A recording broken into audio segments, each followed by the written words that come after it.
Subscribe करें और bell दबाएं ताकि कोई खबर रह न जाए।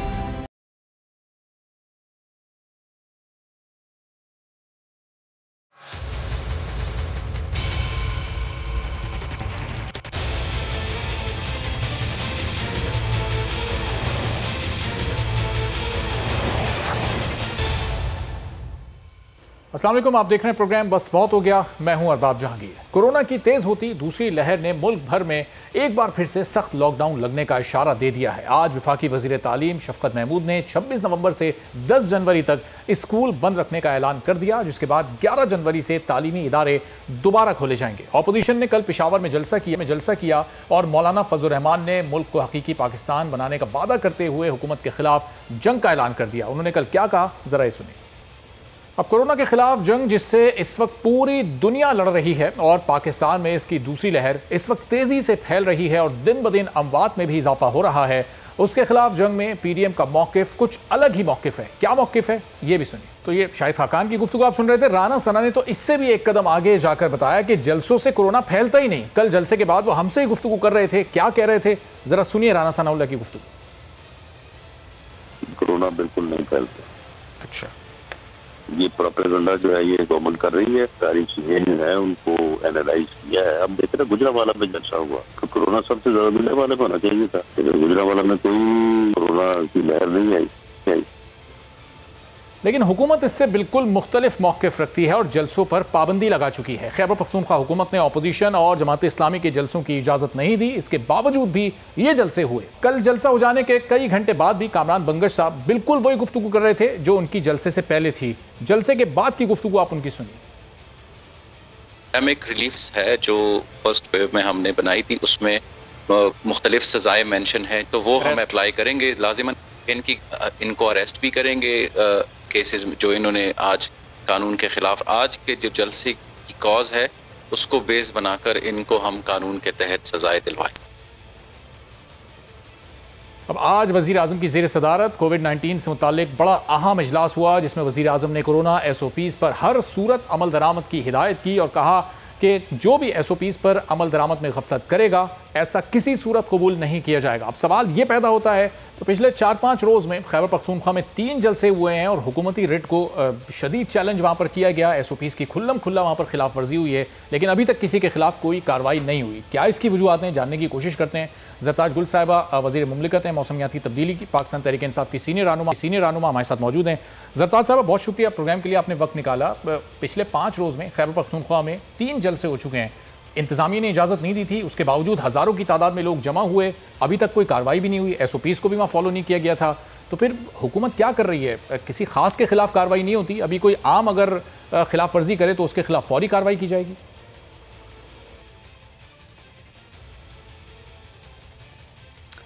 Thank you ji, thank you for inviting me. बात तो खैर आपने ये बिल्कुल ठीक कही है कि पावर में 3 जलसे यके हुए हैं और वो भी जो NCOC और NCC की अहकामात या हिदायत के बाद, क्योंकि प्राइम मिनिस्टर इमरान खान खुद तो फैसला नहीं करते, ये तो तमाम कैबिनेट और स्पेशली NCC और NCOC की प्रॉपर ब्रीफिंग होती है। उसमें तमाम चीफ मिनिस्टर्स बैठते हैं, हेल्थ मिनिस्टर्स बैठते हैं, प्लानिंग मिनिस्टर बैठते हैं, प्राइम मिनिस्टर होते हैं और तमाम डिज़ास्टर मैनेजमेंट और तमाम हमारी एजेंसियाँ होती हैं। और उसके अंदर ये प्रॉपर एक बड़ा ज़बरदस्त फोरम बनाया गया जिसमें पूरे पाकिस्तान में, चूँकि ये वबा आई हुई है तो उससे निपटने के लिए ताकि सिंक्रोनाइज्ड हो और एक्शन जो है वो बड़ा ज़बरदस्त हो। लेकिन अनफॉर्चुनेटली उसकी हिदायत को बिल्कुल साइड पे PDM जो है वो जलसे कर रही है। देखिए, मैं तो यही कह सकती हूँ कि पकड़ दकड़ कोई ज़्यादा अच्छी बात नहीं होती। पॉलिटिकल अप्रोच और वो तो पहले तो यही होनी चाहिए थी कि सियासत तो होती रहेगी, लेकिन पहले तो मुल्क की खातिर आपको सोचना चाहिए। मुल्क रहेगा, ज़िंदा रहेंगे और बीमारी नहीं फैलेगी तो ही सियासत कर सकेंगे। रियासत पहले होनी चाहिए, सियासत तो बाद की बात है। तो लोकल इंतज़ामिया ने भी परमिशन नहीं दी और इस्लामाबाद हाई कोर्ट ने भी परमिशन नहीं दी, बल्कि इस्लामाबाद हाई कोर्ट ने तो यहाँ तक आए कि जलसे या जो भी पाकिस्तान के अंदर जो भी इस तरह की वो होंगी जलसे जुलूस होंगे, उसमें आपने कंप्लाइंस बेसिकली NCOC की जो अहकामात और हिदायत है उसके मुताबिक करनी है। लेकिन ज़रताज साहब फिर हुकूमती रिट की अमलदारी किधर है? ज़ाहिर है हुकूमत एक जगह मौजूद होती है, वो जिस चीज़ की इजाज़त देती है वो कानून के मुताबिक होती है, जिस चीज़ की इजाज़त वो नहीं देती वो गैर कानूनी अमल कहलाता है। जब कोई गैर कानूनी अमल करता है, कानून को तोड़ता है, तो फिर हुकूमत की जिम्मेदारी होती है उसके खिलाफ एक्शन लेना, जो भी कानून के मुताबिक कार्रवाई बनती है। वो कार्रवाई अभी तक क्यों नहीं की गई? जब इंतजामिया ने इजाज़त नहीं दी, उसके खिलाफ जाकर पीडीएम ने जलसा किया और मुस्लिम लीग नून ने भी किया, जमात इस्लामी ने भी किया, लेकिन किसी के खिलाफ कोई कार्रवाई अमल में नहीं आई। ऐसा क्यों हुआ है?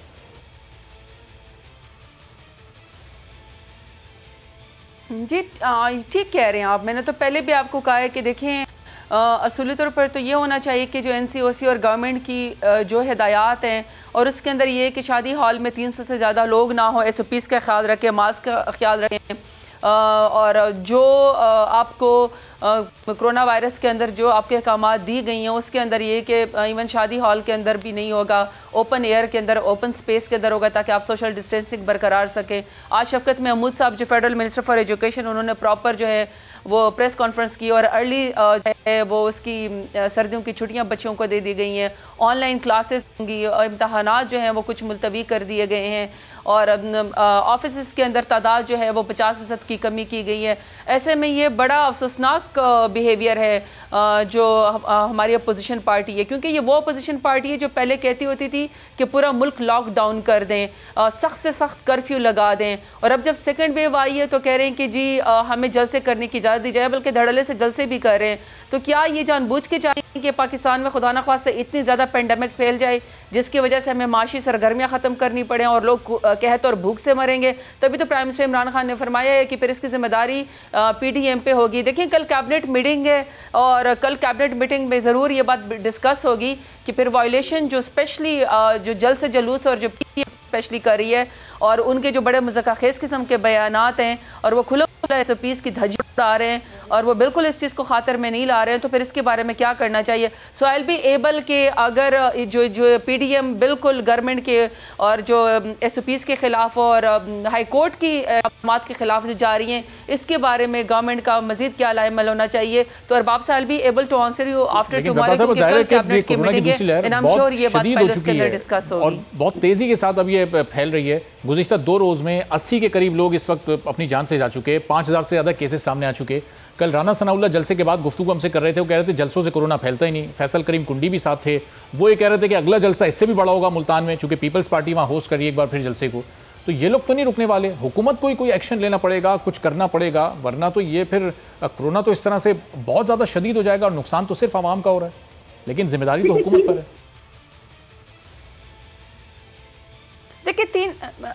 देखिए अरबाब, मैं तो आपकी किसी बात से डिसएग्री नहीं करी, मेरे सिर्फ 3 पॉइंट्स है। मेरा पॉइंट ये है कि वॉलंटियरशिप होनी चाहिए और लेकिन ज़बरदस्ती PDM जलसे कर रही है, कोरोना वायरस फैला रही है मुल्क के अंदर, उनको लोगों की ज़िंदगी की कोई फ़िक्र नहीं है, इनको माशी लोगों की भूख अफलास की कोई फ़िक्र नहीं है। चाहते हैं ताकि कोरोना जो है मुल्क के अंदर फैले और मुकम्मल जो है मुल्क के अंदर हड़ताल और लॉकडाउन हो जाए और जिसकी वजह से फिर लोग जो हैं वो भूख और अफलास से मरें, उसकी ज़िम्मेवार, और कोरोना वायरस की जो अमवात होंगी फिर इसकी ज़िम्मेवार जो है वो अपोजिशन होगी। जब भी जिस शहर में भी जलसा होता है तो फैसिलिटेट तो गवर्नमेंट ही कर रही है, चाहे सिक्योरिटी पॉइंट ऑफ व्यू से हो, आप उनको पूरी सिक्योरिटी प्रोवाइड करते हैं, वहाँ पर मोबाइल सिग्नल्स भी ऑफ कर दिए जाते हैं, फैसिलिटेशन पूरी की जाती है गवर्नमेंट की तरफ से। जब कहीं जलसा होता है तो पूरा उसके लिए पूरी एक तैयारी करनी होती है, गवर्नमेंट कहीं उस तैयारी के आड़े नहीं आती। कंटेनर्स वहाँ पर ले जाए जाते हैं, वेंडर्स को ठेके दिए जाते हैं, वहाँ पर पूरा जो चेयर्स हैं वो लगाई जाती हैं, उस जलसे को पूरा डेकोरेट किया जाता है। तो उसमें तो कहीं हुकूमत कहीं नज़र नहीं आता कि रोकने की कोशिश कर रही है, अपनी रेट को उसकी अमलदारी की कोशिश कर रही है।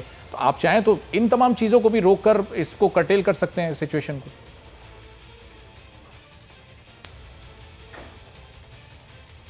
देखिए सियासी जलसों पे तो कभी भी पाबंदी नहीं होती, रैलियों पे कभी भी पाबंदी नहीं होती, लेकिन कभी कभी ऐसे सर्कमस्टांसेस आ जाती हैं। इसमें प्राइम मिनिस्टर इमरान खान ने अपील की है कि कोरोना वायरस की सेकंड वेव बड़ी ख़तरनाक है और उसमें अपील की गई है PDM से, बार बार इनको कहा गया है कि आप प्लीज़ इंसानी ज़िंदगी से मत खेलें, इंसानी जानों से मत खेलें, आवाम पर खुदा का वास्ता आप लोग रहम करें, कोरोना वायरस आप लोग मत फैलाएं। अगर ज़्यादा फैलेगा और जो कि फैल भी रहा है तो इसकी वजह से फिर मुल्क को मुकम्मल लॉकडाउन करना पड़ेगा और उसकी वजह से हमारी जो मईशत की बहाली हुई है, जो लोगों को रोज़गार मिल रहा है, जो सनतें खुल रही हैं, जो लाखों लोग जो हैं वो बेरोज़गार दोबारा से हो जाएंगे, सनत का जो पहिया है वो जाम हो जाएगा, दोबारा से लोग जो हैं वो भूख अफलास का शिकार हो जाएंगे। ऑलरेडी ही देखें 208 अरब Ehsaas cash program prime minister Imran Khan दे चुके हैं और उसमें 60 अरब के करीब सिंध में जहाँ पे सबसे ज़्यादा गुर्बत है वहाँ पे जा चुका है। 1200 अरब का total package prime Imran Khan में कोविड में दिया हुआ है, वहाँ पे बिल्कुल ठीक कह रहे हैं कि जब जलसा होता है तो वहाँ पे वेंडर्स भी होते हैं, वहाँ पे डिस्ट्रिक्ट इंतजामिया से जो है वो भी ली जाती है, परमिशन भी ली जाती है। लेकिन आप देखिए पेशावर में तो उन्होंने मना कर दिया था, लोकल इंतजामिया, गवर्नमेंट ने भी परमिशन नहीं दी थी, लेकिन PDM ने और तमाम पॉलिटिकल जो अपोजिशन पार्टी उन्होंने धर्म उड़ाई है SOPs की। वहाँ पे इतने सारे लोग जो वहाँ पे जाते हैं, उनकी ज़िंदगी का जिम्मेवार कौन होगा? अब मैं क्या कह सकती हूँ कि यही कह सकती हूँ कि अफसोस होता है, तकलीफ है कि ये रियासत का साथ नहीं दे रहे, हुकूमत का साथ नहीं दे रहे, बल्कि ये इनको डायलॉग की दावत इस मामले पर क्यों नहीं दे रही? पार्लिमानी रहनुमाओं का इजलास वज़ीर आज़म बुलाएं, उसको चेयर करें, तमाम लोगों को एतमाद में लें, ऑपोजिशन से बैठकर इस मामले पर बात करें, उनको कन्विंस करने की कोशिश करें कि ये अपनी इस वक्त एक्टिविटीज़ आप थोड़ी देर के लिए रोक दें, कोरोना पर जब काबू पा लेंगे 1-2 महीने बाद, उसके बाद फिर आप इसको कंटिन्यू करें। हुकूमत को थोड़ा इसमें दिल बड़ा करना चाहिए, दावत देनी चाहिए उनको।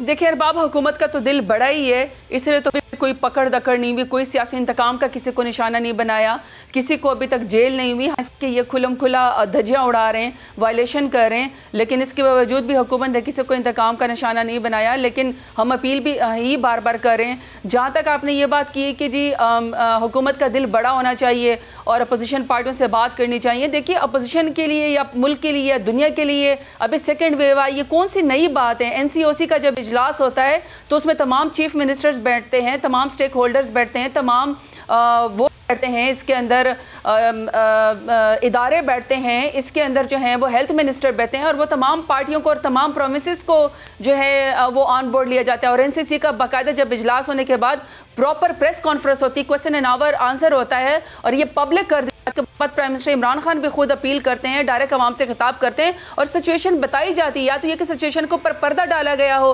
किसी मजीद अवामी अवेयरनेस की जरूरत हो, इससे तो बेहतर अवाम है कि उन्होंने पेशावर के जलसे को रिजेक्ट कर दिया। बड़ी NCC की तजवीज़ पर अगर ये लोग नहीं अमल कर रहे, उसको सीरियस नहीं ले रहे, तो फिर वही अगर इन तमाम अपोजिशन रहनुमाओं के साथ एक मीटिंग हो वज़ीर आज़म की, वो दीगर इशूज़ पर ना बात करें, उस तहरीक पर ना बात करें, सिर्फ कोरोना की SOPs को फॉलो करने से मुताल्लिक अगर खुद वज़ीर आज़म उनको कन्विंस करेंगे, यही पार्लिमानी रहनुमाओं का अगर इजलास बुला लिया जाए, तो इससे आपको लगता नहीं है कि मामला अपने हल की तरफ जा सकता है? अभी आगे 15-20 दिन में फिर 2-3 ये जलसे होने हैं, उसके लिए पूरी एक्टिविटी होनी है, तो उससे फिर आवाम को बचाने के लिए आप लोग ये अमल कर सकते हैं, ये दावत उनको दे सकते हैं।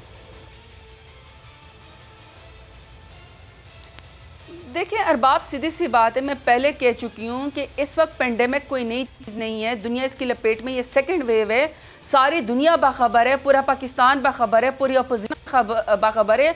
और ये वो अपोजिशन है जब पहली उसमें पार्लियामेंट में और जलसों में खड़े होकर और अपने सूबे में खड़े होकर अपने प्रेस कॉन्फ्रेंस में कहती होती थी कि अगर एक ज़िंदगी भी ज़ाया हुए तो उसके जिम्मेवार प्राइम मिनिस्टर इमरान खान होंगे। अगर गिलानी साहब को या फिर इसी तरीके से शहबाज शरीफ साहब को या नवाज शरीफ साहब को अगर कोरोना हो गया और उनकी खुदा न खास्ता मौत हो गई, तो उसका कत्ल का पर्चा प्राइम मिनिस्टर इमरान खान के खिलाफ कटेगा। अभी जो हम बात हो रही है, तो इसका पर्चा किसके खिलाफ फिर कटना चाहिए?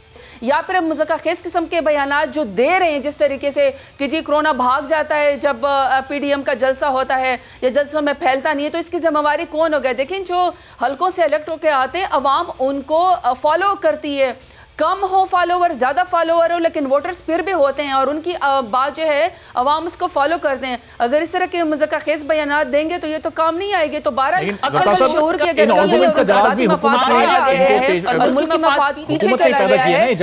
अगर प्राइम मिनिस्टर ने जैसे हाफिजाबाद स्वात में ना किए होते, पॉलिटिकल एक्टिविटीज कन्वेंशन सेंटर और फैसलाबाद में ना की होती, तो अपोजिशन के पास अब ये जवाब नहीं होता। अगर गिलगित बल्तिस्तान में तहरीक इंसाफ ने इलेक्शन कैंपेन ना की होती, ऑपोजिशन के पास कोई जवाब नहीं होता कि जलसों से कोरोना नहीं फैलता।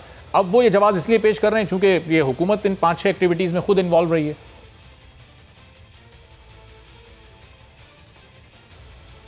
देखिए अरबाब, अपोजिशन तो सीधी सी बात के अपने करप्शन बचाने के लिए, अपने अबू बचाने के लिए, अपने ख़ानदानी सियासत को बचाने के लिए, एंटी पाकिस्तान बयानिया को बचाने के लिए, करप्शन को बचाने के लिए और अपने नालायक निकटों औलादों को ज़बरदस्ती की हुकूमत बचाने देने के लिए जो है वो इकट्ठी हो चुकी है। तो वो तो अंधे हो चुके हैं अपने इस मफाद के अंदर। एनआरओ मांगते मांगते चाहे वो पसे पर्दा जो है वो पाँव पकड़े, चाहे वो खुलेआम जलसों में बेशर्म तरीके से जो है एनआरओ मांगे, वो तो अंधे हो चुके हैं। इसलिए उसका ताल्लुक ये कि जी उसने गवर्नमेंट ने जलसे किए हैं। जब तक इलेक्शन था गिलगित बल्तिस्तान में तो SOPs जब नरम थे, वो हुकूमत ने अपने लिए तो नहीं किए थे, वो तो NCOC में किए थे और NCOC एनसीओसी में मैं बार बार बता रही हूँ कि तमाम चीफ मिनिस्टर, तमाम सूबों के वहाँ पे बैठते हैं, मशावरत होती है, बाकायदा वहाँ पे स्टेटिस्टिक्स जो है वो शेयर की जाती है, फिर लाया अमल बनाया जाता है। अकेले गवर्नमेंट नहीं करती है, वहाँ पे तमाम प्रोमिसेस। तो जब तक एसओपीज नरम थी,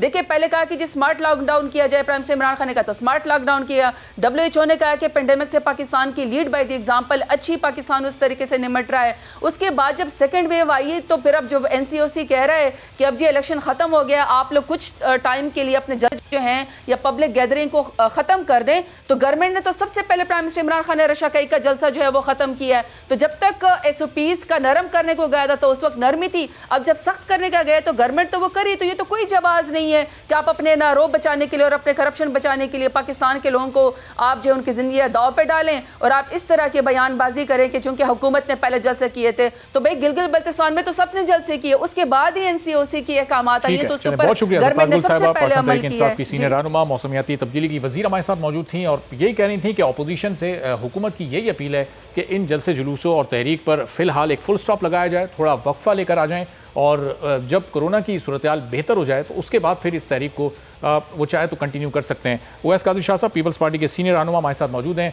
उवैस साहब, अब हुकूमत तो इस वक्त ज़ाहिर है अपोजिशन से अपील कर रही है कि अवामी मुफाद में अवाम की सेहत और ज़िंदगियों का ख्याल करते हुए इस तहरीक को अभी फ़िलहाल आप रोक दें, जब कोरोना की सूरत हाल बेहतर हो जाए फिर दोबारा इसको चला लीजिएगा। ये हुकूमत और अपोजिशन की जो लड़ाई ये तो चलती रहेगी, लेकिन इस वक्त जानों को महफूज करना है। 2 रोज़ में तकरीबन 80 के करीब लोग अपनी जानों से जा चुके हैं। देखिए जी, अभी आपने कहा कि जरताज गुल साहिबा आपके साथ थी और उन्होंने जो आपको कहा होगा वो आपने मुझे नहीं सुनाया। अगर आप मुझे सुना देते तो मुझे और वो होती तो बात करते हुए और अच्छा लगता, क्योंकि अगर वो कोरोना के बारे में उनको इतना ख्याल आ गया है और अल्हम्दुलिल्लाह सबसे बड़ी बात यह है और ये पूरे पाकिस्तान के लिए खुशखबरी है कि वजीर आज़म और उसकी जो 52 लोग बिठाए हुए हैं उन्हें जैसे तैसे करके उन्होंने कोरोना को कोई वायरस तो समझा। सबसे बड़ी बात तो खुशी की है, क्योंकि पहले तो वो समझते ही नहीं थे, पहले तो उनकी बातें कुछ और थी, वो कुछ हैंडमेड रेमेडीज बताते थे, ये ठीक हो जाएगा, ये चला जाएगा, इसको धूप में बैठ जाओ खत्म हो जाता है। देखिए मुख्तलिफ चीजें हैं। अब अगर वो उनको इतना ख्याल आ गया और उनको सिर्फ और सिर्फ ख्याल भी इस हद तक आया है कि पीडीएम के जलसे, अच्छा वो दूसरी बात नहीं करते कि कौन सी मार्केट में कहाँ पे रश लगा हुआ है, कहाँ पे हमें स्मार्ट लॉकडाउन करना चाहिए, कहाँ पे कोई सेक्टर बंद करना चाहिए, कौन सी फैक्ट्री का प्रॉब्लम है, किस जगह कोई बड़ा इज्तिमा हुआ है उसको कोई रोकना चाहिए, नहीं। पीडीएम का जलसा, सिर्फ और सिर्फ पीडीएम का जलसा। 2 हफ्ते पहले चले जाते, 2 हफ्ते पीछे, ज्यादा दूर नहीं जाएंगे। क्या जहां पे वो गंडापुर साहब जलसा करने गए थे, जो पैसे बांट रहे थे, वहां पे जोर जबरदस्ती करके जो लोग बुलाए गए थे जलसे में जो ज्यादा दिखाने के लिए, क्या वो कोरोना फ्री जोन था? क्या वहां कोरोना के आने पे पाबंदी थी? जुल्फी बुखारी साहब अपना उस पे स्टेज पे खड़े होके कह रहे थे वोट दो सूबा देंगे, वोट दो ये कर देंगे, वोट दो इतने पैसे मिलेंगे। क्या वहां पे कोरोना छुट्टी पे गया हुआ था? वहां पे इनको कोई याद नहीं आता। 1 महीना पहले वजीर आजम साहब खुद एक बंद ऑडिटोरियम में इस्लामाबाद में इतने बड़े मजमूए को खिताब कर रहे थे, बंद ऑडिटोरियम, वहां पे कोरोना उनको याद नहीं आया। अब सिर्फ पीडीएम के जलसे देखें, 300 लोगों की परमिशन एनसीओसी देती है कि भाई एक मार्की में या एक बंद हॉल में आप दे दें। ये देने की जरूरत क्या है? क्यों? पीडीएम का जलसा तो खुले आसमान के तले हो रहा है, ओपन एयर में हो रहा है, बिल्कुल ओपन हो रहा है, जहां पे आप ठीक है अगर कहीं बिल्कुल चीजें हमें एसओपी पे अमल दरामद करना चाहिए। हम बार बार अपने वर्कर्स को कह रहे हैं, लेकिन वैसे जाहिर है कि जलसे में तो 300 से ज्यादा ही लोग आ रहे हैं। आपकी तरफ वापस आता हूं, तारिक फजल चौधरी साहब मुस्लिम लीग नून के रहनुमा भी हमें ज्वाइन कर चुके हैं। देखिए मुझे क्लियर करने दें। देखिए जलसे में 300 से बहुत ज्यादा लोग आते हैं, लेकिन वो ओपन एयर में होते हैं जी, वो ओपन एयर में सांस ले रहे हैं, वो ओपन एयर में खड़े हैं, वो किसी मार्की में या किसी हॉल में नहीं खड़े। अब अगर वो मास्क भी पहन रहे हैं बहुत हद तक, ठीक है कहीं पे गफलत होगी, हम बार बार अपने एसओपी अमल दरामद करने को सबको कह रहे हैं, सारी पार्टीज कह रही हैं, लेकिन 300 लोगों का मजमुआ करना है आपने। Is this a decision? क्या आप एनसीओसी से ऐसे डिसीजंस की तवक्को कर रहे हैं कि बंद मार्की में 300 लोग जमा हो, लेकिन ओपन एयर में किसी को कुछ नहीं करना है? जलसे नहीं। और पीडीएम का जलसा, इसके अलावा इनके जुबान पे कुछ नहीं है। 2 साल तक लगा हुआ था। वैसा अब तो आज तो स्कूल बंद करने का भी ऐलान हुआ। मैं आपकी तरफ वापस आता हूं तारिक फजल साहब, अब ये आज तो इस करने की तजवीज़ भी सामने आ गई, तकरीबन कोई 1-1.5 माह अब ये स्कूल भी बंद रहेंगे। अब आप लोग कुछ संजीदा हो रहे हैं, कुछ सोच रहे हैं इस बारे में कि अपनी इस तहरीक को फिलहाल रोक दें? हुकूमत बार बार अपील कर रही है कि आपको भी ये जलसे जुलूस नहीं करने चाहिए, हज़ारों की तादाद में लोग जमा हो रहे हैं, खतरनाक हो सकता है ये। देखिए जी, जहाँ तक उन मसाइल का ताल्लुक है जिससे पाकिस्तान के अवाम और हमारे भाई और हमारे लोग मुतासर हो सकते हैं, यकीनन जो अपोजिशन की लीडरशिप है वो इसके बारे में बिल्कुल कंसर्न है। हम कभी भी ये नहीं चाहते, ना चाहेंगे कि हम किसी की ज़िंदगी को दांव पे लगाएं और इस बीमारी के फैलाव का सबब बने। अल्लाह ना करे, ऐसी कोई सोच हो भी नहीं सकती और ना होनी चाहिए।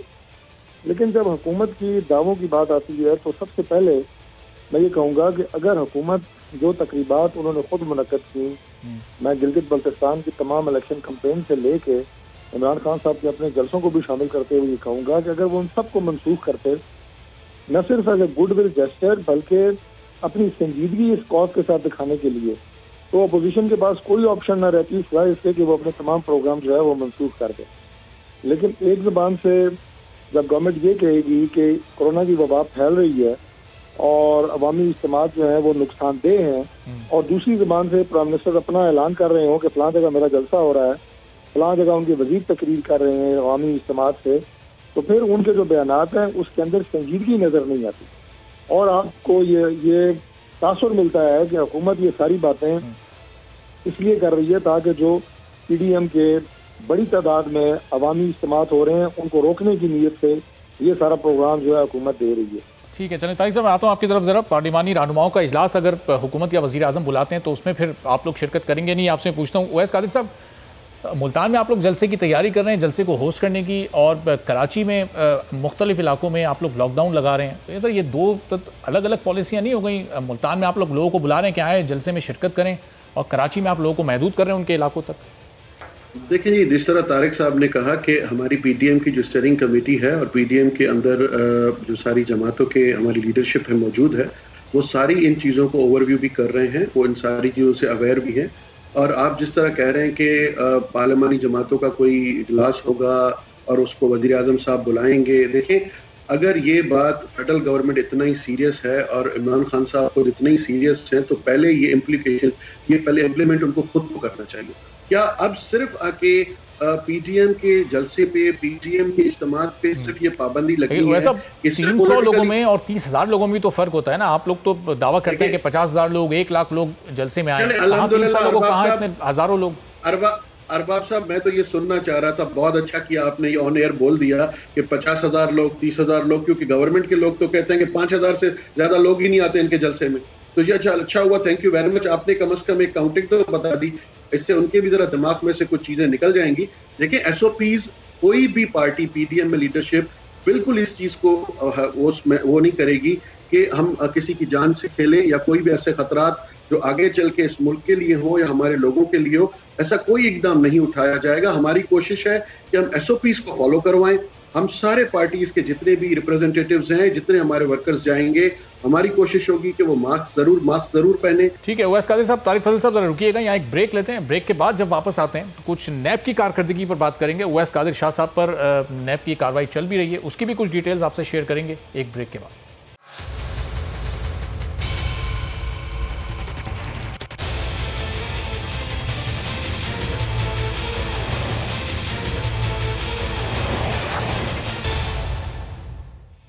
प्रोग्राम में एक बार फिर आपको खुशामदीद कहते हैं। और चेयरमैन नैब जब भी कोई प्रेस कॉन्फ्रेंस करते हैं, किसी तकरीब से खिताब करते हैं, तो वो हमेशा ये कहते हैं कि वो फेस नहीं देखते बल्कि केस देखते हैं।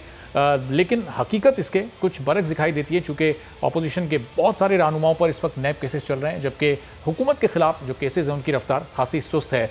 तारिक फजल चौधरी साहब हमारे साथ मौजूद हैं, उवैस शाह साहब हमारे साथ मौजूद हैं। तारिक फजल साहब, जब से PDM की तहरीक चलना शुरू हुई है उसके बाद से हम ऐसा देख रहे हैं कि चेयरमैन नैब पहले बड़े सख्त और तुंदो तेज़ बयान देते थे अपोजिशन के खिलाफ, लेकिन PDM की तहरीक के बाद से सिर्फ एक एहसान इकबाल साहब के खिलाफ रेफरेंस ज़रूर दायर हुआ। नैब की कार्रवाइयों में कुछ कमी आ गई है अपोजिशन के खिलाफ, आपको ऐसा महसूस हो रहा है? देखिए, मैं इसको नैब की कार्रवाइयों की कमी या ज्यादती को PDM के जलसों के साथ तो लिंक नहीं कर सकता। ना मुझे कोई ऐसा प्रेशर बनाने में आप लोग कामयाब हो गए हैं कि अब वो जो पहले हम देखते थे बहुत तेज़ी होती थी कार्रवाइयों में, बड़े बयानात भी आते थे आप लोगों के खिलाफ?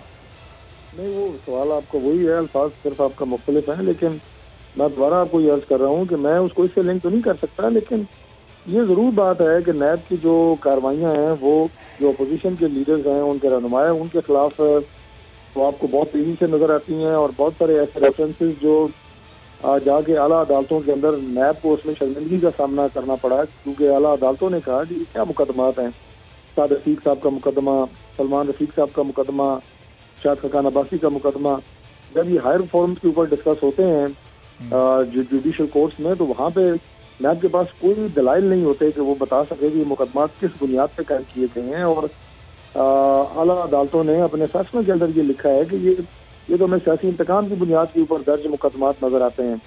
और ऑन द अदर साइड अगर आप देखें तो हुकूमती जो लोग हैं उनके खिलाफ जो नैब के मुकदमात दर्ज हैं, जो रेफरेंसेस दर्ज हैं, जो शिकायत दर्ज हैं, और नैब बाकायदा तस्लीम कर चुका है कि इनके खिलाफ इंक्वायरीज हो रही हैं, वो फाइलें आपको दराज में पड़ी हुई नजर आती हैं। उनके ऊपर अमली तौर पर कोई कार्रवाई आपको नजर नहीं आती। इंतहाई सुस्त रवि का शिकार है वो अमल। तो ये एक दौरा म्यार है जो शुरू से हम देख रहे हैं, और अपोजिशन तो बार बार इसका गिला कर चुकी है। लेकिन अब जैसे मैंने पहले अर्ज किया कि जब आला तरीन अदालतों से ये बात सामने आ रही है, तो अपोजिशन का जो मौक़िफ़ है वो तस्लीम किया गया है कि कार्रवाइयाँ उसमें बिल्कुल तफरीक है, और अपोजिशन के जो मेंबरान हैं वो सियासी इंतकाम का निशाना बनाए जा रहे हैं, उनकी आवाज़ को दबाने की कोशिश की जा रही है। और ऑन द अदर साइड जिसने भी अपना नाजायज़ तरीके से कमाया हुआ माल अगर उसको तहफ़्फ़ुज़ फराहम करना है, तो वो PTI की छतरी के नीचे या बैठा हुआ है या जा रहा है, और उसे वहाँ पे मुकम्मल तहफ़्फ़ुज़ हासिल है। उनके खिलाफ कोई कार्रवाई नहीं हो रही।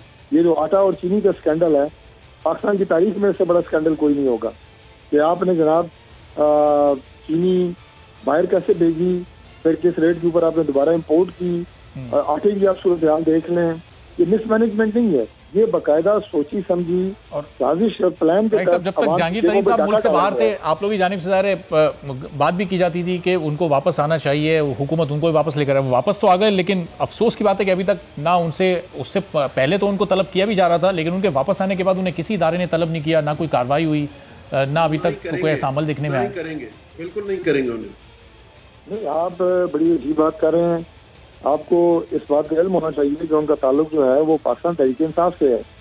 उनका ताल्लुक PPP से या PMLN से नहीं है कि उनको कोई इदारा तलब करे या उनको पासपोर्ट करे और उनके खिलाफ जो है वो कोई कार्रवाई हो या उनको कोई पूछे। उन्हें कोई नहीं पूछ सकता, क्योंकि वो ज़ाहिर है नैब तो अक्सर जब भी वो प्रेस कॉन्फ्रेंस करते हैं ये ज़रूर कहते हैं कि मैं तो फेस नहीं देखता, मैं तो केस देखता हूँ। तो अभी तक हुकूमती केसेस पर उनकी नज़र कोई खास गई नहीं है। मैं तो तफसील से ये बात कर चुका हूँ जी कि इसमें जो तफरीक है ये नहीं होनी चाहिए।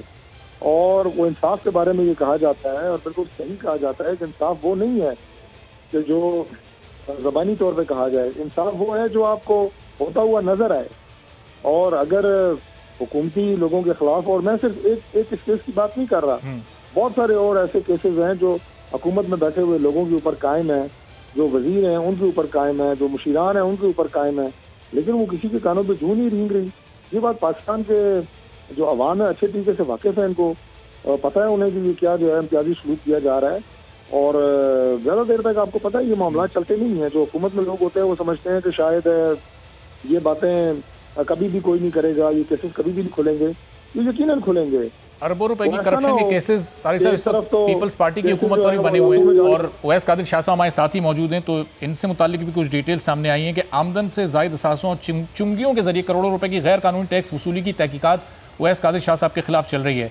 अब इसमें जो गाड़ियाँ हैं माइंस एंड मिनरल ले जाने वाली, उनकी रॉयल्टी टैक्स 8 रुपये जमा होती है, जो कि करोड़ों रुपए बनती है यकमुश्त होकर। एक्साइज टैक्स 5 रुपये फ़ी टन मुकर्रर है। चुंगियों पर माइंस एंड मिनरल वाली गाड़ियों से 100 से 150 रुपये तक फ़ी टन वसूल किया जाता है, और 12 साल से ये सिलसिला चल रहा है। तो ओवैस कादिर शाह साहब, ये नैब आपके खिलाफ तहकीकात कर रही है, करोड़ों रुपए की इस करप्शन में आपके मुलव्विस होने का उन्होंने कहा कि इम्कान जाहिर किया जा रहा है। क्या कहेंगे, क्या जवाब देंगे? ये इसमें आपका लेना देना है इस मामले से? देखिए मैं तो इस चीज़ पे हंसता हूं कि अगर ये चीज़ें 12 साल से हैं तो 2 साल इन्हें हो गए। नैब का इदारा पहले भी था, पहले भी मुस्लिम लीग नून की गवर्नमेंट थी, और ये इन्वेस्टिगेशन वो एक दफ़ा ना करे, 100 दफ़ा कर लें। और मेरे पे वैसे ही जो एक केस उन्होंने बनाया एसेट बियॉन्ड मीन्स का, वो ऑलरेडी चल रहा है, वो ऑलरेडी इनके पास है, वो चला रहे हैं। अब उस पर क्या क्या चीज़ें मेरे नाम कर देते हैं, क्या क्या चीज़ें मेरी शो कर देते हैं। मुझे कोई एतराज़ नहीं है कि एक केस ना बनाएं, मेरे खिलाफ ये 50 केस और बना लें। मैं यहीं पे हूँ, कहीं लंदन नहीं जाऊँगा, अमेरिका नहीं जाऊँगा, फेस करूँगा इन केसेस को, क्योंकि मुझे पता है जो मेरे पास है हकीकत लेकिन में वैसा वो मेरा ये पिछले क्या 25 महज साल से- इत्तेफाक है कि आपकी जो जमात है उसकी सूबे में हुकूमत भी 12 साल से, और ये इन्होंने 12 साल से ही करप्शन का ये सारा कच्चा चट्टा निकाला है, ये तफसीलात जो इन्होंने निकाल के शेयर की हैं, तो ये आपकी हुकूमत भी 12 साल से, और ये इससे कच्चा चिट्ठा कह लें, पक्का चिट्ठा कह लें, मैं तो कह रहा हूं मेरा पिछले 25 साल का रिकॉर्ड निकालें। क्यों नहीं करते ये पिछले 25 साल से? मैं तो उस वक्त से टैक्स पेयर हूं जब से इमरान खान साहब ने शायद टैक्स देना शुरू भी नहीं किया होगा, और उस वक्त से इतनी टैक्स पे कर रहा हूं 94, 95 से लेके जो मैं काम कर रहा हूं। मैं बिजनेसमैन हूं, मैं जमींदारी कर रहा हूं, अपनी एक एक चीज इनकम टैक्स में मेरी रजिस्टर्ड है। पिछले 25 साल का रिकॉर्ड मेरा अवेलेबल है, हर जगह पे ये देख ले। इलेक्शंस गोशवारे इनके सामने हैं, इनकम टैक्स एसेट्स इनके सामने हैं। 2 दफा पिछले मुशर्रफ के दौर में भी इंक्वायरी हमारे खिलाफ इनिशिएट की गई, मेरी पूरी फैमिली के खिलाफ। फिर वो इंक्वायरी 2014 में नवाज शरीफ की गवर्नमेंट थी, नवाज शरीफ साहब की गवर्नमेंट में वो इंक्वायरी खुद नैब की रिकमेंडेशन पे बंद कर दी गई, और ये हाई कोर्ट के एक डबल बेंच ने उसके सामने ही नैब ने रिकमेंड किया कि इतने 8 साल इंक्वायरी करने के बाद हमें ये जो शवाहिद हैं ये बिल्कुल झूठे नहीं मिले, लिहाजा नैब रिकमेंड करता है कि ये इंक्वायरी बंद की जाए। वो ऑनरेबल हाई कोर्ट ने वो इंक्वायरी बंद की। तारिक फजल साहब, वैसे आप पर कोई केस नहीं है, इसका मतलब कि जहाँ कहीं किसी ने कोई करप्शन की होती है, कुछ होता है मवाद मौजूद, उसी के खिलाफ नैब कार्रवाई करता है ना, वरना तो आप और कई रहनुमा ऐसे हैं पीपल्स पार्टी के भी और मुस्लिम यूनियन के भी। इस चीज को मैं आर्ग्यू करूंगा भाई, अगर आप ये कह रहे हैं कि जहां कहीं कोई करप्शन होती है, जहां कहीं कोई चीज होती है, तो मुझे इसका सवाल का जवाब दें कि आपकी 2014 में जो यही नैब का इदारा था जिसने 8 साल इंक्वायरी करने के बाद इंक्वायरी ये बंद कर दी और दोबारा उसी इल्जाम पे हमें उन केसेस में फंसाने की कोशिश की जा रही है, तो वो क्या था और आज क्या है? क्या उस वक्त नैब का चेयरमैन कोई और था? तारिक साहब का भी पॉइंट ऑफ व्यू जान लेते हैं। इसका मतलब उस वक्त जो ऑनरेबल टीवी बैठी हुई थी जो हाई कोर्ट की, उसने भी गलत फैसला किया है, उसने भी गलत डिसीजन लिया है। देखिए, मुझे इस चीज का भी जवाब दिया है। जी तारिक साहब, क्या कहेंगे आप इस पे? मैंने पहले आपसे जैसे अर्ज की कि हम जब भी कोई बात करते हैं तो हम लार्जर प्रोस्पेक्टिव में बात करते हैं, किसी एक इवेंट को सामने रख के आप कभी भी राय कायम नहीं कर सकते। इसी तरह आप नैब के जो केसेस हैं वो केस टू केस बेसिस को तो देख के तो नहीं आप कह सकते कि फलां के खिलाफ जो मुकदमा बना है उसकी नौयत क्या थी, या उसको जाके आगे हायर कोर्ट्स के अंदर उसका क्या अशर नशर हुआ। मैंने तो चंद नाम आपको ऐसे बता दिए जो ज़बानी तौर पर मुझे याद थे कि उनके केसेस के अंदर आगे जाके नैब को शर्मिंदगी का सामना उठाना पड़ा, और जब आला अदलिया ने पूछा कि शवाहिद क्या हैं, तो ना तो कोई सबूत निकला, ना कोई बुनियाद निकली उन केसेस की। तो इसी तरह अब आप एक एक केस के बारे में तो नहीं राय कायम कर सकते, लेकिन अब ज़ाहिर है हमारे 180 मेंबरान थे जो 2013 से 18 तक की पार्लियामेंट थी। अब मैं ये तो नहीं कह रहा कि 180 के लोगों के खिलाफ जो है वो मुकदमा दर्ज किए गए हैं, और उसके अलावा 180 के अलावा हमारे सैकड़ों और ऐसे लीडर्स हैं जो मीडिया पे होते हैं, बात करते हैं, बोलते हैं, पार्टी के रहनुमा हैं। तो ये तो नहीं कि सबके सब पे मुकदमात हैं, लेकिन जिन जिन के खिलाफ भी मुकदमात दर्ज किए गए हैं उनकी नौयत ज़ाहिर है। और अभी आप देखें, सबसे बड़ी मिसाल ये है कि शाहिद खाकान अब्बासी साहब ने अभी जो उनके खिलाफ रेफरेंस दायर हुआ है, उन्होंने साहब को बाकायदा दरख्वास्त दी है अपने वकील के जरिए कि मेरा जो ट्रायल है ये आप ओपन कोर्ट होनी चाहिए, और पाकिस्तान की पूरी आवाम ट्रायल तो सुने, और उसके जो भी चार्जेस होंगे, जो उसमें खर्चा आएगा, वो मैं अदा करूंगा। ये उन्होंने कोई मीडिया पे बैठ के कुछ तो नहीं कहा जैसे हम यहाँ बैठ के बातें कर रहे हैं। अदालत में बाकायदा अपने वकील के जरिए दरखास्त दी है, लेकिन उनकी दरखास्त खारिज की गई है। जो शख्स अगर सच्चा ना हो तो वो ये कह सकता है जज साहब को कि मेरा मुकदमा पाकिस्तान की पूरी आवाम के सामने दिखाया जाए, दलाइल आवाम के सामने, नैब के जो इल्जाम है मेरे ऊपर और सबूत है पाकिस्तान की पूरी कौम को दिखाई जाए। वही कह सकता है जो सच्चा हो, जो बेगुनाह हो, और उसे पता हो कि जब 22 करोड़ अवाम इस मुकदमे को देखेंगे तो उसके खिलाफ जो झूठा मुकदमा दर्ज किया गया है और सबूत नहीं है, वो देख के अवाम भी ये फैसला करेंगे कि ये ज्यादती है और ये सियासी इंतकाम की बुनियाद पर मुकदमा दर्ज किए गए हैं। मेरा ख्याल है इससे बड़ी आप ये कहें कि दलेरी और इखलाकियात की जो आप कहते हैं ना हाई मॉरल ग्राउंड, वो तभी आ सकता है आपके अंदर कि जब आप सच्चे हों और आपको पता हो कि मेरे खिलाफ जो मुकदमा है ये झूठा है, तभी आप फ्रंट फुट पे जाके खेलते हैं और इस तरह की बात करते हैं। ठीक है, चलें, बहुत शुक्रिया। ओवैस कादिर शाह साहब, तारिक फजल चौधरी साहब हमारे साथ मौजूद थे और गुफ्तगू कर रहे थे अभी। और ब्रेक के बाद जब वापस आएंगे तो पाकिस्तान की डाउ यूनिवर्सिटी में कोरोना से लड़ने वाली एक दवा की तैयारी अपने आखिरी मराहिल में दाखिल हो गई। ये बड़ी कामयाबी पाकिस्तान के डॉक्टर्स ने हासिल की है। इस पर गुफ्तगू करेंगे एक ब्रेक के बाद।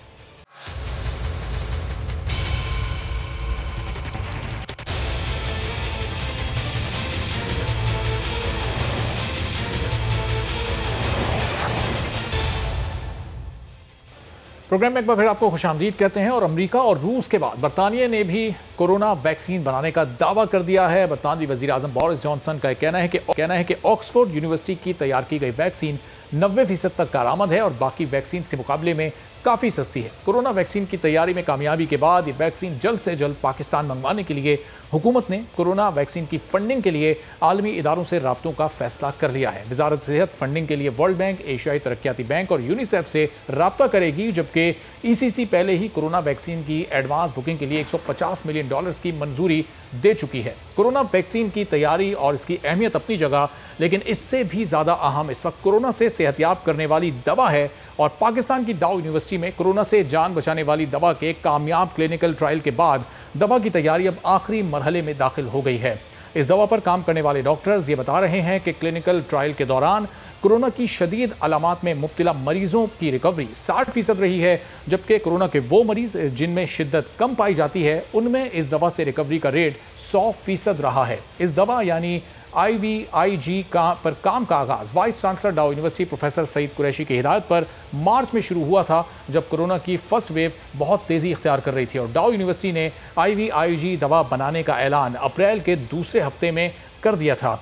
IVIG इंजेक्शन से कोरोना से सेहतयाब मरीजों के प्लाज्मा को शफाफ करके हासिल किया जाता है। ये दवा कितनी कामयाब है और आगे कितनी मददगार साबित हो सकती है, इसी पर गुफ्तगू करते हैं। डॉक्टर साहब हमारे साथ मौजूद हैं। डॉक्टर शौकत साहब, बहुत शुक्रिया प्रोग्राम के लिए आपने वक्त निकाला। अप्रैल के दूसरे हफ्ते में इस दवा को बनाने का दावा आपकी जानिब से, डाउ यूनिवर्सिटी की जानिब से किया गया था। अब तक ये कितने मरीजों पर आप लोग इस्तेमाल कर चुके हैं? हम देख रहे हैं कि जो शदीद हैं, जिनमें सिम्टम्स, उनमें 60% रिकवरी रेट है और जो माइल्ड सिम्टम्स वाले हैं उनमें 100% रिकवरी रेट है। तो बड़ी ज़बरदस्त दवा हुई फिर। जी, थैंक यू वेरी मच। अस्सलाम वालेकुम। आपने मौका दिया है ये बहुत ही इंपॉर्टेंट टॉपिक पे बात करने के लिए। ये जो हमारी प्रेस ब्रीफिंग है ये कंटिन्यूएशन है। हमने जो 13 अप्रैल को लास्ट प्रेस ब्रीफिंग की थी उसकी एक कंटिन्यूएशन है, जब हमने ऐलान किया था कि हमने एक लेबॉर्ट्री बेस्ड सोल्यूशन डेवलप किया है डाउ यूनिवर्सिटी में। और हमने उस वक्त इस ख्वाहिश का इजहार किया था कि we wanted to give it a trial और we wanted to conduct a clinical trial on the basis of this medicine. सबसे पहले तो कैटेगोरिकली ये बता दूं कि बहुत सारे लोग इसको कंफ्यूज करते हैं वैक्सीन से। This is not a vaccine, this is a drug, an injectable drug based on antibodies. और ये एंटीबॉडीज जो है वो ड्राइव की गई हैं उन पेशेंट से जो रिकवर हुए हैं कोविड-19 से, और उनके प्लाज्मा में एंटीबॉडीज का बहुत अच्छा टाइटर मौजूद था। उनमें से मल्टीपल इंडिविजुअल्स को लेके हमने पूल किया है उनका प्लाज्मा, और उसमें से हमने जो ड्रग बनाई है उसका नाम इंट्रावेनस इम्यूनोग्लोबुलिन यानी IVIG, और हम इसको CIVIG इसलिए कहते हैं क्योंकि ये कोरोना के पेशेंट के लिए डेवलप की गई है। तो ये जो दवा बनाई गई है इसमें एंटीबॉडीज मौजूद है, डाइवर्सिफाइड एंटीबॉडीज मौजूद है मल्टीपल इंडिविजुअल्स की, और कंसंट्रेटेड फॉर्म में मौजूद हैं। और ये जब भी किसी पेशेंट को लगाई जाती है तो उस पेशेंट में न सिर्फ जो है वो कोविड-19 के वायरस को न्यूट्रलाइज करती है, बल्कि IVIG की जो एक और पोटेंशियल है जो एकेडमिकली रिसर्च से साबित है, वो ये है कि ये इम्यून सिस्टम को रेगुलराइज करती है, यानी साइटोकाइन स्टॉर्म को प्रिवेंट करने की सलाहियत रखती है। एक और जो इम्पोर्टेंट जो इसका कैरेक्टर है वो ये है कि जब मल्टीपल इंडिविजुअल जो हमारी ही कम्युनिटी के लोग होते हैं, जब उनसे प्लाज्मा लिया जाता है और उनसे एंटीबॉडीज आइसोलेट या फ्रैक्शनेट की जाती हैं, तो उन एंटीबॉडीज में वो एंटीबॉडीज भी मौजूद होती हैं जो डिफरेंट हमारे यहाँ पैथोजेनिक ऑर्गेनिज्म जो डिफरेंट डिजीज करने वाले बैक्टीरिया मौजूद होते हैं, उनके खिलाफ भी एंटीबॉडीज इसमें मौजूद होती हैं। इस तरह ये पेशेंट को सेप्सिस में जाने से बचाती है, यानी अगर पेशेंट को कोरोना वायरस के बाद अगर कोई सेकेंडरी बैक्टीरियल इन्फेक्शन हो जाए तो उससे भी बचाने की सलाहियत रखती है, क्योंकि इसमें न सिर्फ कोरोना वायरस के अगेंस्ट एंटीबॉडीज होती हैं, बल्कि उन इंडिविजुअल में, क्योंकि पाकिस्तान में मौजूद डिफरेंट जो डिजीजेज होती हैं उनके खिलाफ एंटीबॉडीज होती हैं, तो वो भी उस पेशेंट को मिल जाती हैं, जिससे पेशेंट की रिकवरी जो है वो आसान हो जाती है। लेकिन डॉक्टर साहब, हमारे माशरे में एक बड़ा आम तासुर ये है कि हम जब भी कोई दवा खाते हैं, कोई इंजेक्शन लेते हैं, तो हम उसकी अफादियत से पहले उसके साइड इफेक्ट्स पर नजर डालते हैं कि ये हमें फ़ायदा तो दे रही है लेकिन हमारे किसी ऑर्गन को नुकसान तो नहीं पहुंचा सकती। तो इसकी अफादियत तो आपने बताई है, इसके क्या कोई साइड इफ़ेक्ट्स भी हैं? कोई एज ग्रुप, किसी मखसूस एज ग्रुप को ये साइड इफ़ेक्ट भी कर सकती है? अभी तक जो हमने जो अपने इंक्लूजन क्राइटेरिया के बेसिस पे जिन पेशेंट को लगाया है, हम हाफ वे अपने क्लिनिकल ट्रायल पहुंच गए और अभी तक हमारे पास कोई सीरियस एडवर्स इवेंट रिपोर्टेड नहीं है। और इसके अलावा साथ ही साथ ये बताता चलूँ, जो हमारा क्लिनिकल ट्रायल था, इस क्लिनिकल ट्रायल में 2 तरह के पेशेंट हमने इनरोल किए थे, एक सेवियर थे और एक क्रिटिकल थे। और ये बेस्ड ऑन WHO जो क्लासिफिकेशन है कोविड-19 पेशेंट की। सेवियर वो लोग होते हैं जो नॉर्मली अपने घरों में होते हैं और ऑक्सीजन मेंटेन नहीं कर पा रहे होते, ऑक्सीजन सिलेंडर पे होते हैं और फिर इनको हॉस्पिटल लाना पड़ता है हालत बिगड़ने की वजह से। और ये 10 से 15 लीटर ऑक्सीजन के आसपास होते हैं, इनके दोनों लंग इन्फेक्टेड होते हैं और 93% से कम इनकी सैचुरेशन होती है। रेस्पिरेटरी रेट नॉर्मल से बढ़ा हुआ होता है, 30 रेस्पिरेटरी रेट पर मिनट से बढ़ा हुआ होता है। ये पेशेंट कैटेगराइज होते हैं एज सेवियर कोविड-19 पेशेंट।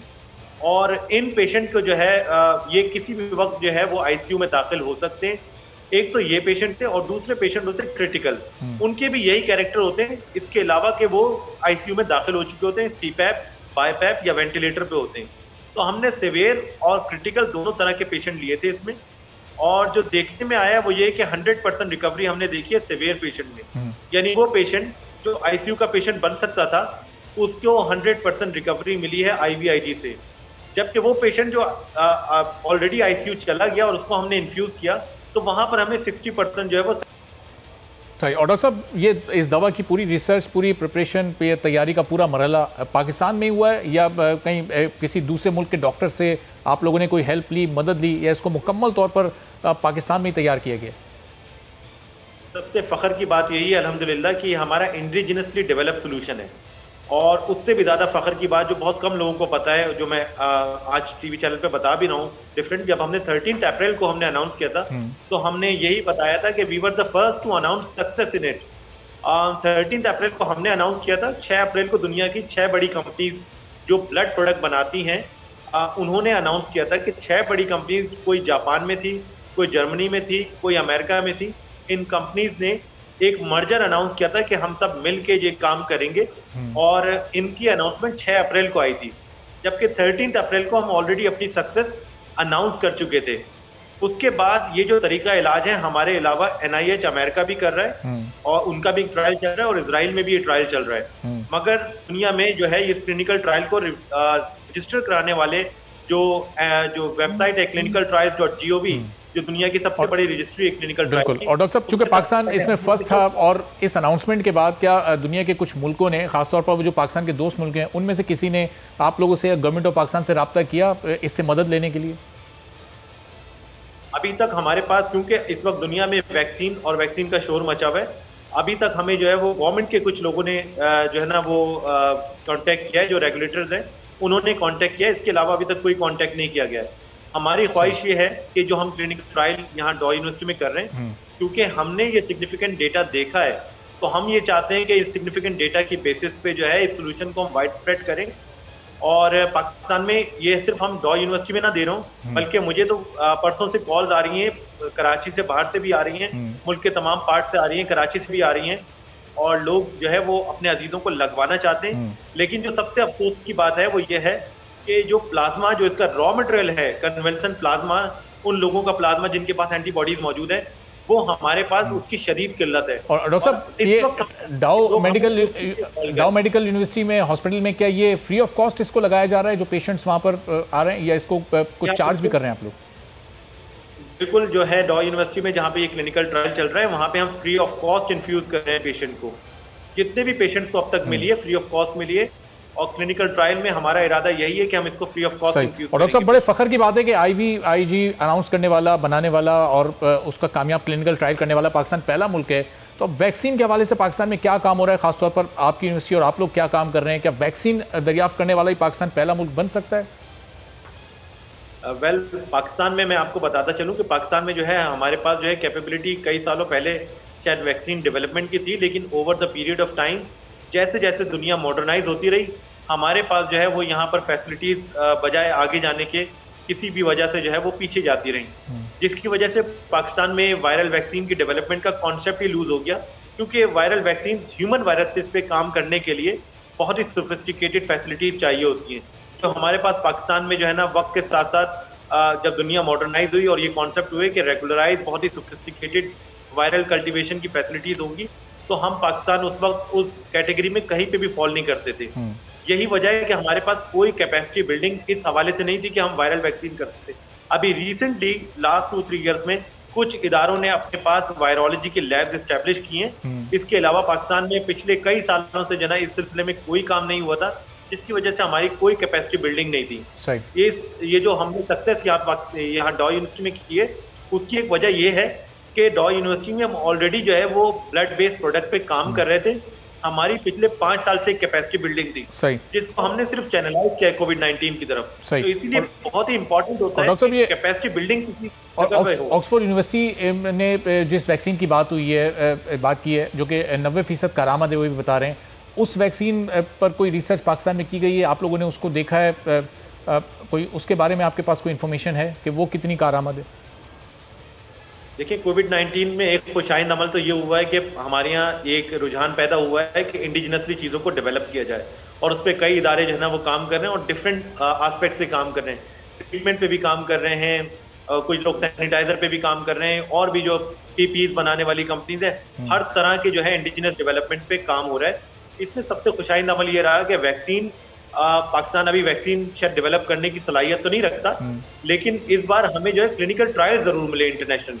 उससे क्या होगा, जो मैं इसको देखता हूँ उसमें पॉजिटिव साइड ये है कि हमारे इदारों में एटलीस्ट ये कैपेसिटी बिल्ड हो जाएगी कि इन फ्यूचर जब भी हम कोई क्लिनिकल ट्रायल की तरफ जाएंगे या कोई वैक्सीन डेवलप करेंगे इंडिजिनसली, एटलीस्ट हमारे पास इतनी कैपेसिटी बिल्डिंग मौजूद होगी कि हम उसका क्लिनिकल ट्रायल का एक्सपीरियंस ले चुके होंगे। सही होना तो ये चाहिए था कि हमने जिन इदारों से बात की, जिनका क्लिनिकल ट्रायल हम ये कर रहे हैं, उनसे अपने एमओयू में, अपने अंडरस्टैंडिंग में हमें कहीं ना कहीं ये शामिल करना चाहिए, और गवर्नमेंट ऑफ पाकिस्तान को भी इस पे इनिशिएटिव लेना चाहिए। सही। तो डॉक्टर साहब, बस मुख्तसरन इस बार तो यानी इस बार पाकिस्तान को ये वैक्सीन किसी और मुल्क से इंपोर्ट ही करवानी पड़ेगी कम से कम इस साल, तो अगर दरियाफ्त हो जाती है? लगता है यही है। ठीक है, बिल्कुल यही लगता है। इन इदारों के लिए हम कर रहे हैं इस वक्त क्लिनिकल ट्रायल, उन्हीं में से कहीं से हम शायद इंपोर्ट करें। ठीक है, बहुत शुक्रिया, thank you so much. Doctor Shaukat Ali हमारे साथ मौजूद थे और बता रहे थे कि IVIG बनाने वाला पहला मुल्क है पूरी दुनिया में, पाकिस्तान ने सबसे पहले इसका ऐलान किया था। आज के प्रोग्राम से इजाजत दीजिए, अल्लाह।